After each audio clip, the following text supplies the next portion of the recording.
कर्मवीर दादासाहेब कुंभारे जन्मशताब्दी समारंभाचं आयोजन शनिवारी कामठीतील विश्वविख्यात ड्रॅगन पॅलेस टेम्पलमधील दादासाहेब कुंभारे परिसरात करण्यात आलं होतं। या कार्यक्रमाला पूज्य भंतेजी आर्य नागार्जुन सुरई ससाई आणि ड्रॅगन पॅलेसच्या प्रमुख आणि माजी राज्यमंत्री ॲडव्होकेट सुलेखा कुंभारे यांची प्रमुख उपस्थिती होती।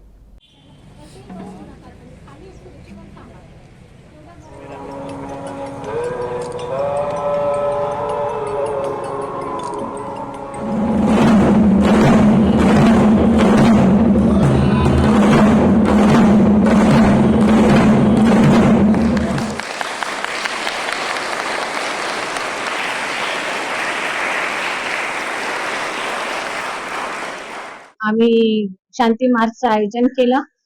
पूज्य भंतेजी नागार्जुन सुरई ससाईजी जे धम्मसेनानी आहेत, महाबोधी विहार मुक्ती आंदोलनाचे प्रणेते आहेत आणि दीक्षाभूमी स्मारक समितीचे अध्यक्ष आहेत। त्यांच्या नेतृत्वात शांती मार्च आज काढण्यात आला आणि या शांती मार्च मध्ये मोठ्या प्रमाणामध्ये विद्यार्थी, धम्म उपासक उपासिका सहभागी झालेत आणि आता विश्वविख्यात ड्रॅगन पॅलेस या ठिकाणी विशेष बुद्ध वंदना व धम्म देसण्याचा कार्यक्रम संपन्न झालेला आहे।